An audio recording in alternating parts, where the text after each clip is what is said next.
নিষ্কা ছদ্মবেশে নার্সে যে সোনার কাছে আসে। সোনা বলে, একি তুমি এরকম সাজে এখানে এসেছো? নিষ্কা বলে, আমি তো পিস্কা রে, তোমার মা তো কোনো কালেই আমায় বিশ্বাস করেনি। আমি তো তোমাকে বাঁচিয়ে এখানে নিয়ে এলাম। তোমার বাবা তো তোমার মাকে বাঁচাতেই ব্যস্ত ছিল।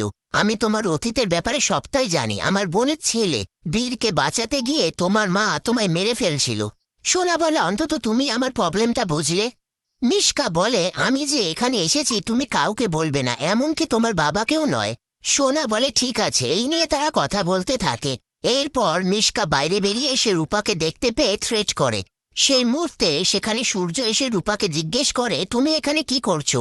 রূপা বলে, আমি নার্সের সাথে কথা বলছিলাম। তারপর সূর্য মিষ্কার সাথে কথা বলতে গেলে মিষ্কা তাড়াহুড়ো করে সেখান থেকে চলে যায়। এরপর রূপা সূর্যকে বলে, আমি কি অলির কেবিনে থাকতে পারি? সূর্য বলে, এতে বলার কি আছে, তুমি থাকো না। এই বলে মাথায় হাত দিলে রূপা নিজেকে সরিয়ে নেয়। সূর্য বলে, আসলে আমি ভেবেছিলাম তুমি আমার ওপরে আর রেগে নেই। এই নিয়ে তারা কথা বলতে থাকে।